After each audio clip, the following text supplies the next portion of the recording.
mga batang Pilipino, unti-unti na raw nakakalimutan ang mga tradisyonal na laro. Para ang mga ito hindi tuluyang maglaho, sa computer, pwede na tong malaro. Pagbilang ko na 10, nakatago na kayo. Ang paglalaro ng Pinoy Games, parte na ng masaya nating kabataan. Patunay riyan ang mga batang ito sa Pililla Rizal na loyal fans pa rin daw ng mga larong tradisyonal. Masaya maglaro ng larong Pinoy! Pero kung gaano sila kahilig sa mga larong kalye, ganon din katindi ang pagkahumaling ng 10 taong gulang na si Prince sa mga electronic game. Mahilig po si Prince sa ganitong laro. Gawa po ng, wala po siyang masyadong kalaro sa kalapit namin. Bahay po, bahay lang, school, bahay, ganyan po siya. Makabagong panahon ngayon, yung mga indoor games natin ngayon is heavy on technology, heavy on computers, heavy on gadgets. So therefore, yung mga bata, they grew up playing yung mga high-tech games. Pero alam nyo ba mga mami, na ang mga nakalakyan nating larong Pinoy, naku, pwedeng-pwede nang makipagsabayan sa mga bagong henerasyon ngayon. At ang maganda pa doon, kahit sa labas, kahit saan, pwede mo siyang laruin sa pamamagitan ng mga high-tech na gadget kagaya nito. Ang larong patintero umaarangkada na rin sa isang game application. Yan ang matagumpay na likha ng isang information technology o IT group dito sa Quezon City. Ano ang main objective ng grupo mo? Bakit nyo naisipan na gawin itong application na to?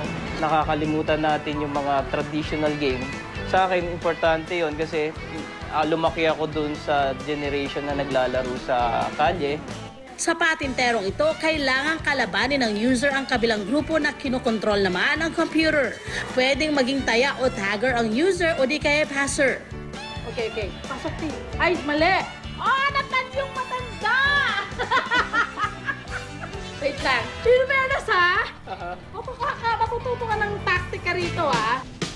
Bukod sa patentero, sumisipa rin sa gaming world itong larong Pinoy na sipa. Dinevelop din ito ng isang IT group sa Quezon City. Ang message niya is that yung mga batang Pilipino dati, yung dating generation, nakakagawa sila ng laro out of parang almost nothing. Sa paglalaro nito, hindi na kailangang pindutin ang screen ng gadget. Itapat lang ang character nito sa direksyong babagsakan ng sipa. Sa background, tampok ang iba't ibang lugar sa Pilipinas. Tingnan nyo naman at enjoy na enjoy si Prince sa paglalaro nito. Bibida na ikatlong game app na Tatak Pilipino, ang Tumbang Preso. Ang grupong nasa likod ng larong ito, aming natagpuan sa Iloilo. Mula yan sa idea ng boss na gusto niya gumawa ng larong Pinoy na para sa lahat at saka simple lang laruin. Gaya na nakasanayang paglalaro nito, kailangang asintahin ang lata gamit ang tsinelas. Pero sa electronic version nito, humihirap ang laro sa kada level. Nagbabago kasi ito ng setup kaya't humihirap asintahin ang lata. Siguradong matcha-challenge sa electronic tumbang preso ang inyong mga anak. Sa mga game applications na kagaya nito, tiyak, maaliw ang mga chikiting nyo. Pero mga mami, syempre pa, kailangan nyo pa rin malaman ang mga friendly tips na ito para ang paglalaro ng gadget ng inyong mga anak maging worry-free para sa inyo. Kailangan may adult supervision. So, dapat kasama yung nanay at tatay or mga tiya-tiya, no? Na makakatulong para ma-explain din kung ano ba itong mga larong ito. Pangalawa, dapat din na may oras lang tayo. Hindi po pwedeng buong araw na tayo ay naglalaro ng tablet or pinapayagan natin silang maglaro. Meron lang po tayong recommendation na 1 to 2 hours at least in a day. At ang pangatlong tip, syempre, hindi po pwedeng puro tablet lang. Dapat din, kasamahan natin ang anak natin or yung bata kung paano ba ito nilalaro sa labas.